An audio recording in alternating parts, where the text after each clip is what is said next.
तो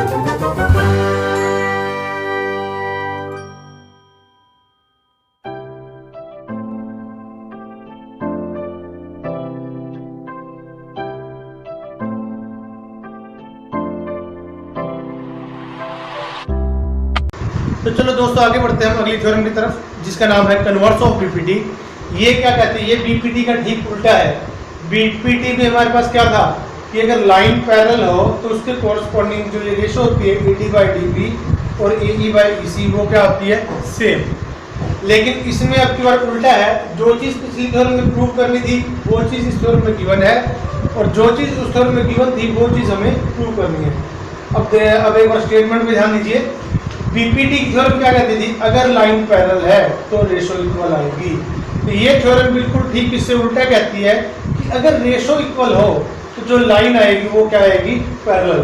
तो देखिए एक बार स्टेटमेंट इस ध्यान से, if A line divides two sides of A triangle in the same ratio, यानी अगर कोई लाइन है वो ट्रायंगल की दो साइड्स को सेम रेशो में डिवाइड करती है, तो then the line is parallel to the third side. Then तब वो जो लाइन होगी वो तीसरी वाली साइड की क्या आएगी, पैरेलल। यानी ये बीपीटी का बिल्कुल उल्टा है। बीपीटी में लाइन पैरेलल गिवन थी और हमें रेशो इक्वल करनी थी।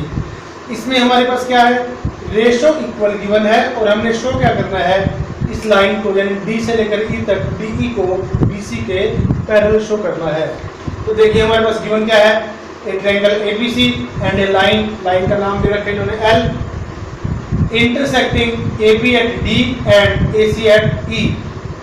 जो ये लाइन है AB को D पे इंटरसेक्ट कर रही है और AC को E पे, और साथ के साथ गिवन क्या है, सच दैट AD/DB और AE/EC ये हमारे पास इक्वल गिवन है। यानी अब की बार हमारे पास क्या है, रेशो इक्वल गिवन है और आपने शो क्या करना है, टू DE को BC के आपने पैरेलल शो करना है। तो चलिए प्रूफ की तरफ बढ़ते हैं। पहले से थोड़ा आसान प्रूफ है। Suppose if possible DE is not parallel to BC। मान लीजिए जो DE है वो BC के पैरेलल नहीं है।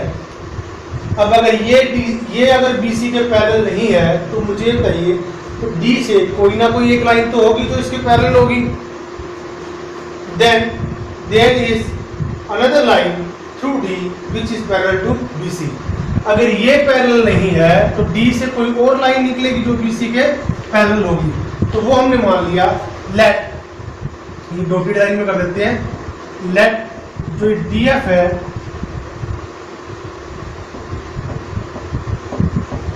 वो हमने माना BC के पैरेलल। तो DF को देखो पैरेलल दिख तो नहीं रही है, लेकिन अगर ये DE पैरेलल नहीं है तो कोई दूसरी लाइन पैरेलल मिलेगी। तो वो हमने अपनी तरफ से सपोज किया। मान लीजिए DF अगर BC के पैरेलल है तो क्या होगा, अगर DF BC के पैरेलल है तो पिछली थ्योरम में हमने क्या किया था कि अगर लाइन पैरेलल है तो उसके कोरस्पॉन्डिंग साइड्स की रेशो क्या होगी, सेम। यानी अगर DF, अब की बार DE को थोड़ा सा भूल जाइए, अगर DF BC के पैरेलल है तो रेशो कौन सी लेंगे हम, AD/DB और यहाँ से AF/FC। तो ये दोनों रेशो सेम आएंगी यूजिंग बीपीटी। पिछली थ्योरम का हमने यूज करके कि अगर DF BC के पैरेलल है तो AD/DB is equal to AF/FC, equation number 1। अब इसके साथ ही जो कंडीशन हमारे पास गिवन है उसका यूज करेंगे। गिवन क्या आपके पास, AD/DB किसके इक्वल है, AE/EC के। AD/DB is equal to AE/EC, equation number 2, और ये क्या है, गिवन। अब फर्स्ट और सेकंड को कंपेयर कीजिए, y equation number 1 and equation number 2 we get. अब फर्स्ट और सेकंड में देखिए दोनों की लेफ्ट हैंड साइड दोनों की क्या है, सेम। अगर दोनों की लेफ्ट हैंड साइड सेम है तो दोनों की राइट हैंड साइड भी क्या होगी, सेम। सो AF/FC किसके इक्वल आएगा, AE/EC के। तो by 1 and 2 AF/FC is equal to AE/EC। अब आगे की कैलकुलेशन सोल्व करने के लिए हम क्या करते हैं, दोनों तरफ 1 ऐड कर दीजिए, एडिंग 1 बोथ साइड। यहाँ से AF/FC +1 और यहाँ से AE/EC +1। 1 ऐड करने से दोनों तरफ कोई फर्क तो नहीं पड़ेगा। तो यहाँ से हमने एलसीएम ले लिया FC, तो यहाँ से क्या आएगा A F plus F C, यहाँ से एलसीएम आएगा ई सी, यहाँ से क्या आएगा ए ई प्लस ई सी। अब ध्यान दीजिए कि अगर ए एफ में अगर हम एफ सी ऐड करें तो क्या बन जाएगा, पूरा का पूरा ए C divide by F C. इसी टाइप से अगर आप ए ई में ई सी ऐड करते हो, यानी ये आपका ए ई है और ये आपका ई सी है, अगर ए ई में ई सी ऐड करते हो तो क्या बनेगा ए सी। तो ए सी बाय एफ सी किसके इक्वल आएगा, ए सी बाय ई सी के। अब यहाँ से ए सी दोनों जगह पे है, ए सी को आप दूसरी तरफ ले जाएं तो 1 by F C is equal to A C divide by E C. अब ए सी मल्टीप्लाई में उधर जाके डिवाइड में चला जाएगा, ए सी से ए सी कैंसिल, तो क्या आएगा 1 अपॉन ई सी। तो इसका मतलब क्या हो गया, 1 अपॉन एफ सी और 1 अपॉन ई सी दोनों सेम है। ये लिख देते हैं, this implies 1 by F C is equal to 1 by E C. Cross multiply कर दें इसलिए यहाँ पे, तो यहाँ से आपका ई सी और एफ सी क्या आ जाएगा, सेम। तो ई सी और एफ सी क्या हो गया, सेम। अब थोड़ा ध्यान दीजिए, ये हमारा ई सी है सी से लेकर ई तक, और ये हमारा एफ सी है एफ से लेकर सी तक। क्या ये दोनों लाइन, एक लाइन यहाँ से है और एक लाइन आगे से है, क्या ये दोनों लाइनें सेम हो सकती हैं? यहाँ पे अगर सेम है तो इसका एक ही मतलब है कि जो ये एफ पॉइंट है जो हमने अलग माना है, ये एफ और ई पॉइंट दोनों सेम ही है। तब अगर ई की जगह एफ हो जाए, अगर ई और एफ एक ही पॉइंट हो जाए, तब हमारा ई सी लीजिए या एफ सी लीजिए, तभी दोनों सेम आ सकते हैं। तो यहाँ पे ई सी और एफ सी के इक्वल होने का एक ही मतलब है, this is only possible when E and F कंसाइड। कंसाइड का मतलब जब ई और एफ एक ही जगह पे आ जाएंगे तभी पॉसिबल है, अदरवाइज नहीं। अब कंसाइड करने का मतलब क्या हुआ आगे, अगर ई और एफ अगर ये दोनों एक ही पॉइंट पे आ गए तो क्या डी एफ और डी ई में कोई फर्क रहेगा? अरे जो आपकी डी एफ थी वो आपकी ई के ऊपर आ जाएगी, तो डी एफ और डी ई क्या आ जाएंगे, same. So D F is the line D E itself. तो यानी जो डी ई है वही आपकी क्या बनेगी, डी एफ, यही बनेगी। और मुझे ये बताइए डी एफ किसके पैरेलल था, बी सी के। और अगर डी एफ और डी ई सेम है तो डी ई भी किसके पैरेलल आएगा, बी सी के। और यही हमने शो करना था कि अगर रेशो सेम है तो लाइन क्या होगी, पैरेलल, और इसका उल्टा भी, अगर लाइन पैरेलल है तो उसके कोरस्पॉन्डिंग साइड्स की रेशो क्या होगी, सेम। ये चीज़ दोनों जगह से ट्रू होती है, आपको याद रखना है कि अगर लाइन सेम है तो उसकी कोरस्पॉन्डिंग साइड्स की रेशो क्या होगी, सेम। सॉरी, अगर लाइन पैरेलल है तो उसकी कोरस्पॉन्डिंग साइड्स की रेशो सेम होगी। और अगर ये रेशो सेम दे रखी है तो इसका एक ही मतलब है कि लाइन क्या आएगी, पैरेलल। तो मेरे ख्याल से आपको बच्चों समझ में आ गया होगा। चलिए आगे बढ़ते हैं। तो बच्चों आगे बढ़ते हैं एक्सरसाइज 6.2 के क्वेश्चन नंबर 1 की तरफ। क्वेश्चन नंबर 1 कहता है, in the figures 1 and 2 DE is parallel to BC, find EC and EC in first and AD in second। तो हमारे पास दोनों पार्ट हम इकट्ठा कर देते हैं। पहले फर्स्ट पार्ट में फिगर दे रखी है आपके पास, ट्रायंगल ABC,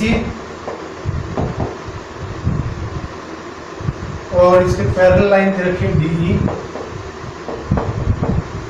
एंड जो आपके पास गिवन है वो आपका DE is parallel to BC। तो आपने निकालना क्या है फर्स्ट पार्ट में, EC निकालना आपने। तो क्या क्या दे रखा है, AD है 1.5, TE है 1, DB है 3, एंड आपने EC फाइंड आउट करना है।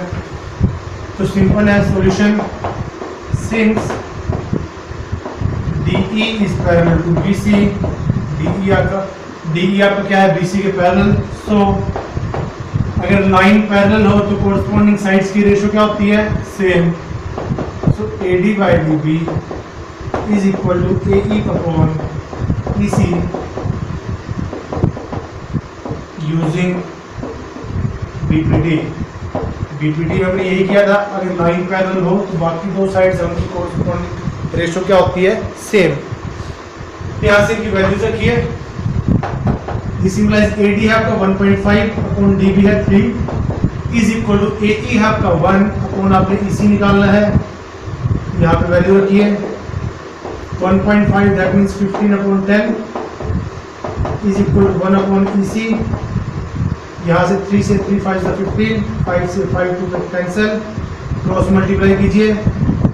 This implies EC is equal to 2 that is जो आपने ईसी निकालना था, ईसी क्या आया 2 सेंटीमीटर। तो वही है, देखिए अगर ये 1.5 है नीचे इसका डबल है तो ये वाली भी इसका डबल आएगी। तो सेकंड पार्ट देखिए, सेकंड पार्ट में आपने एडी निकालना है। फिगर दे रखी है यहाँ पे,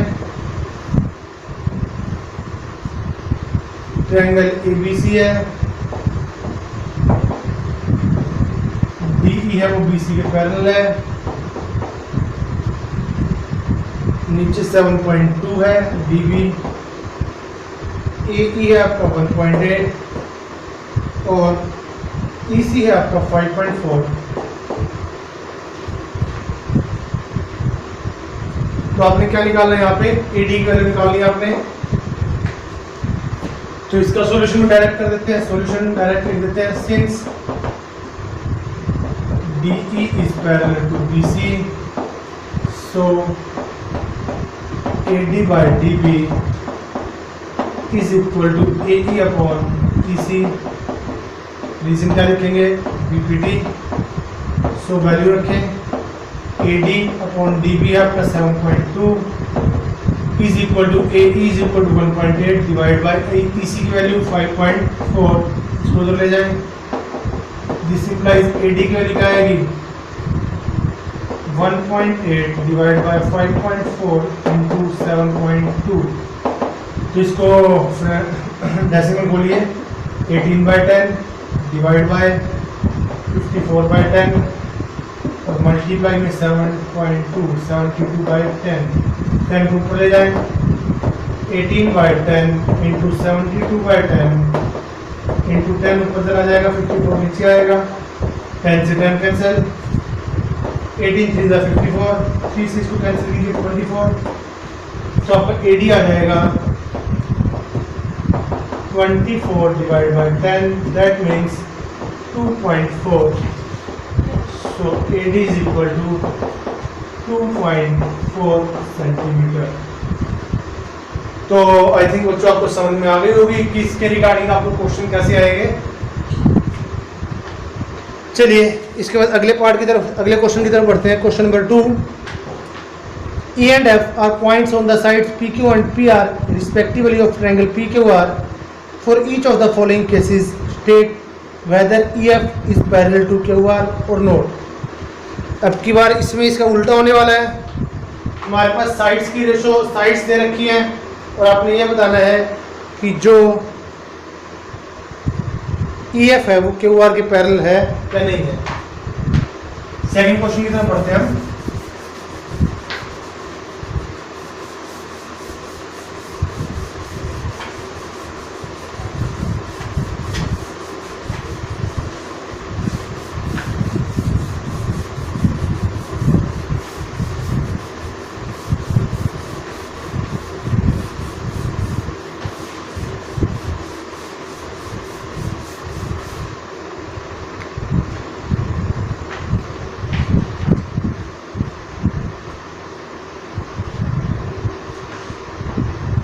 क्वेश्चन नंबर 2 पार्ट नंबर 1।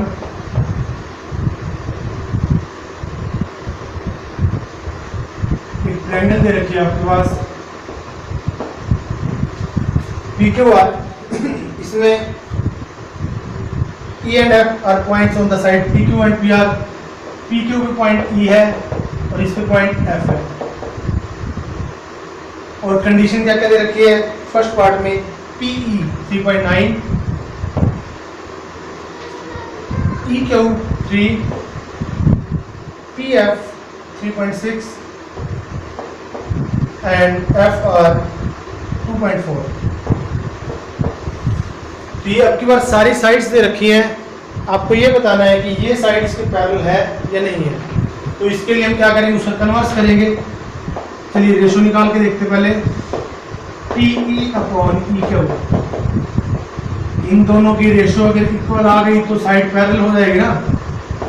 तो 3.9 upon 3, that means 39 upon 3 into 10। Cancel out कीजिए, 3 से 13, तो रेशो आई इसकी 13/10। ऐसे ही आप दूसरी रेशो निकालिए, PF बाई FQ। PF आपका 3.6, FQ का 2.4, 3.6 दैट मीन्स 36/10, नीचे 2.4 है, 24/10 लिख देते हैं, इसको पलट देते हैं। 36/10 इंटू 10 ऊपर, 24 नीचे, 10 से 10 कैंसिल, 12 से कैंसिल हो जाएगा, 12 टू 24, 12 3 36, यानी 3/2। तो अब आप बताइए क्या ये रेशो सेम है? नहीं। तो आप ये लिखोगे since PE by EQ is not equal to PF by FR, ये रेशो सेम नहीं है, so EF is not parallel to BC। Sorry, क्या हुआ? अगर ये रेशो सेम होती तो हम बाय कन्वर्स ऑफ BPT कह सकते थे कि ये लाइन इसके पैरेलल आएगी। अगर ये रेशो सेम नहीं है तो इसका मतलब ये है कि ये लाइन इसके पैरेलल नहीं है। चलिए इसके बाद आगे बढ़ते हैं सेकंड पार्ट की तरफ। ये भी सेम है, ट्रायंगल PQR,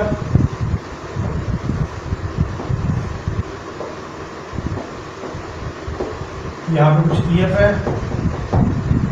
अब की बार क्या क्या गिवन है सेकंड पार्ट में? PE4, QE5,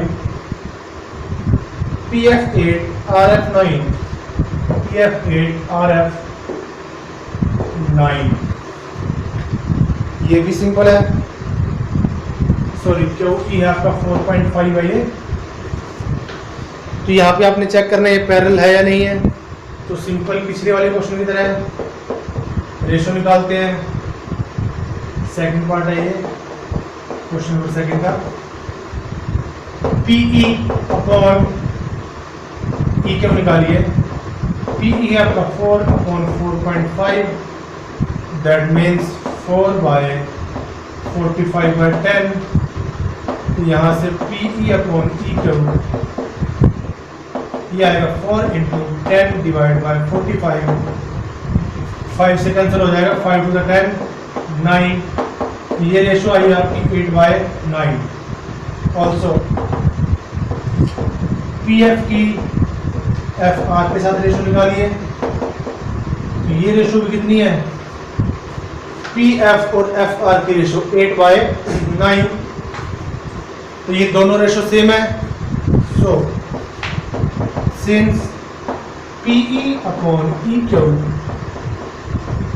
is equal to PF upon FR, in sides की रेशो सेम है तो हम क्या, अब साइड्स की रेशो सेम है तो हम क्या बोलेंगे? सो EF is parallel to QR।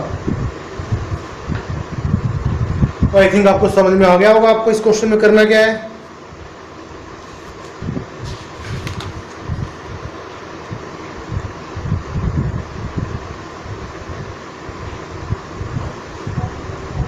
चलिए थर्ड पार्ट पे आते हैं। थर्ड पार्ट में क्या गिवन है?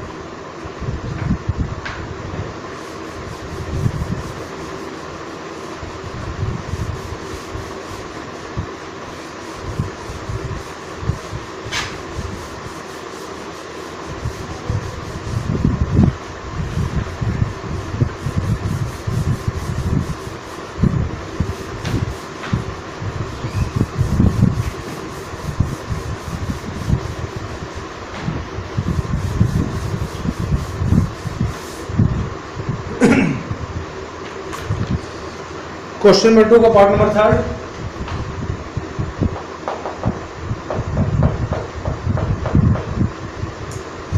ट्रायंगल वही आपकी पी क्यू आर है।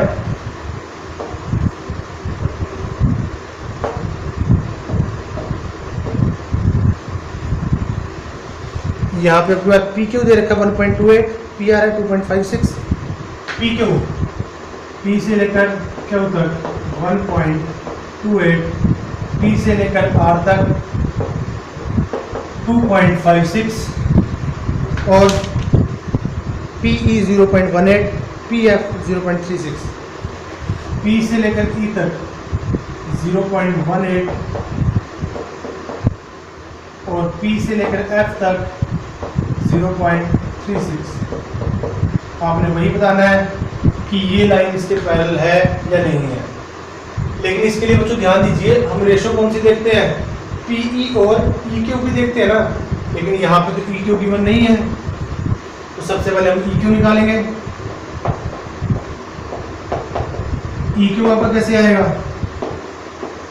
पी क्यू में से पीई को माइनस करोगे, पी क्यू आपका 1.28 माइनस कीजिए 0.18 को, ये आपका आएगा 1.10। तो ये आपका आ गया ई क्यू। सो अब रेशो भी निकाल लेते हैं, PE by E Q. PE है आपका 0.18 और डिवाइड बाय 1.10, ये आएगा 18/100 डिवाइड बाय 110 डिवाइड बाय 100। तो यहाँ से आएगा 18 डिवाइड बाय 100 मल्टीप्लाई में 100 ऊपर और 110 नीचे।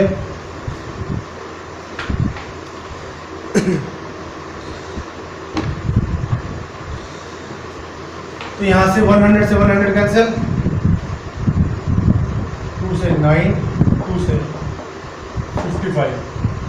ये रेशो आई 9/55। दैट मीन्स हम लिख देते हैं एक बार, PE by E Q is equal to 9 divide by 55।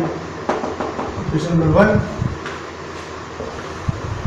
अब ऐसे ही दूसरी रेशो के लिए सबसे पहले हम एफ आर निकालेंगे। एफ आर क्या आएगा, पी आर में से पी एफ को माइनस करके P R minus P F, यानी 2.56 इसमें से माइनस कीजिए 0.36 को, यह आएगा 2.20। सो अब रेशो निकालिए। So P F divide by F R is equal to, P F है आपका 0.36 divide by 2.20, 36 divide by 100, 220 divide by 100। तो ये आपका आ जाएगा 36/100 मल्टीप्लाई में 100 ऊपर और 220 नीचे।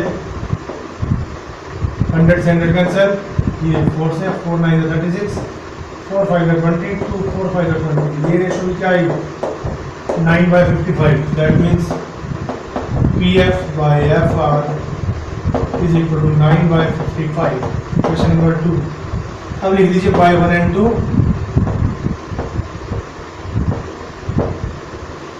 दोनों रेशो सेम है, 9/55। PE by E Q is equal to P F by F R. अगर रेशो सेम है so by converse of PPT